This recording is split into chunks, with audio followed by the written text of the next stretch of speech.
안녕하십니까. 일관된 해석 직관영어 상변 선생님입니다. 여러분과 함께 오늘 해오리 내신편 오리엔테이션 함께 해보도록 하겠습니다. 일단 해오리가 무엇인가부터 설명을 드리겠습니다. 해오리는 위에 있는 써 있는 제목처럼 해설 오류, 원래 영어는 릭스죠, 그죠? 해설 오류를 누설하겠다라는 취지로 만들어진 강의고, 예전에 공시 영어에서 잘못되었던 해설의 오류와 그 다음에 수능 영어에서 잘못되었던 해설의 오류를 누설하겠다라는 취지로 이제 공시 해오리와 수능 해오리라는 강의를 했었습니다. 근데 이번에는 제가 이 해설 오류 릭스를 내신편을 준비하게 됐어요. 그 이유가 뭐냐면, 사실은 이 해오리란 강의를 학생들, 공시 준비하는 학생들이라든지 수능 준비하는 학생들을 들으라고 강의를 촬영을 했었는데, 진짜 많이 듣는 거는 그 학생들이 아니라 우리 영어를 가르치시는 분들이 많이 들으시더라고요. 그래서 그럴 바에 아예 그냥 영어 가르치시는 분들에게 분들을 위한 강의를 한번 찍어보면 어떨까라고 생각해서 내신 해오리를 준비하게 되었습니다. 해오리 내신편의 강의 대상이 누구인가? 일단 조금 말씀드린 대로 이제 뭐 강사분들, 뭐 영어 교사분들, 뭐 이런 분들이 대상이 될 수 있을 것 같은데요. 제가 이런 생각을 해봤어요. 영어 강사를 나눈다면 어떻게 나눌 수 있을까라는 생각을 해봤는데, 영어 강사는 딱 둘로 나눠집니다. 영어 전공한 사람, 전공하지 않은 사람, 이게 아닙니다. 영어를 계속해서 공부하는 강사, 영어를 공부하지 않는 강사가 있다고 생각합니다. 그래서 이 해오리 내신편 강의는 영어를 계속해서 공부하시는 강사분들을 위해서 촬영하는 강의다라고 생각해 주시면 될 것 같습니다. 해오리 내신편 강의 내용은 무엇인가? 이제 일단 해설이 오류가 있습니다. 그러니까 EBS 해설지에도 잘못된 것들이 있고, 뭐 심지어 단어 설명 같은 것들도 의미가 다른 건데, 뭐 A로 쓰였는데 B로 쓰였다라고 설명이 되어 있는 그런 부분들도 있어서 제가 그런 부분을 찾아서 설명을 드릴 거고요. 그 다음에 그냥 단순하게 넘어가지 말아야 될 그런 문장들, 복잡한 구조의 문장들, 이런 것들도 설명을 드릴 겁니다. 그리고 배경 지식이 필요한 것들이 있어요. 뭐 예를 들어서 이 어떤 어휘를 이해하는 데 있어서 필요한 배경 지식이라든지, 아니면 해석을 하는 데 있어서 또는 이해를 하는 데 있어서 필요한 배경 지식이 있다면 그 부분까지 설명을 드리려고 합니다. 이런 것들이 이제 어떠한 차이를 가져오느냐라고 생각하면 이런 거죠.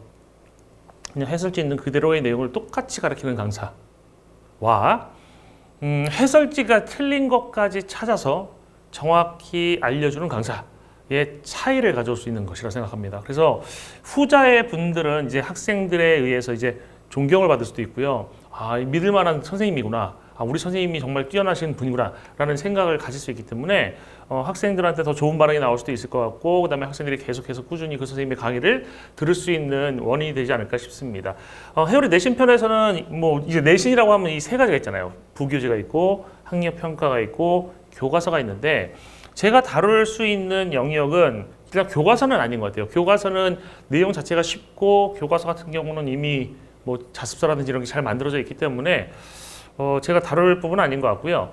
오히려 EBS에서 나오는 그 부교재들의 잘못된 부분이라든지 어려운 부분, 그리고 학력평가는 제가 정확히는 지금 확답을 드릴 수는 없지만 학력평가에서도 제가 다루거나 하는 데 있어서 문제점이 보이면 그 부분을 다루려고 합니다.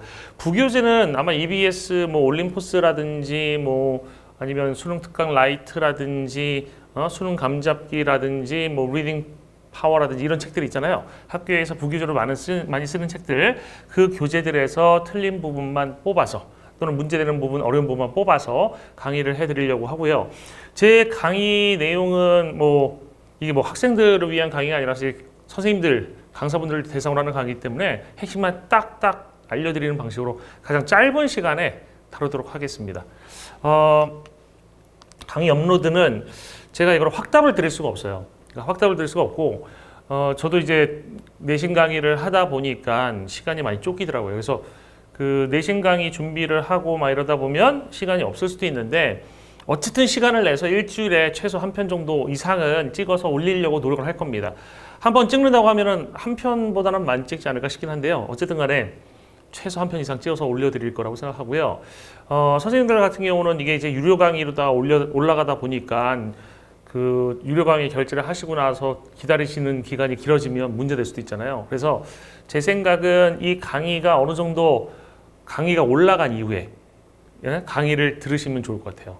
그러니까 예를 들어서 뭐 한 두 권 정도가 진도가 끝났을 때 부교재 회오리가 한 두 권 정도 끝났을 때 수강을 하시면 좋지 않을까 싶습니다. 네, 이것으로 회오리 내신편에 대한 오리엔테이션을 마치도록 하겠습니다.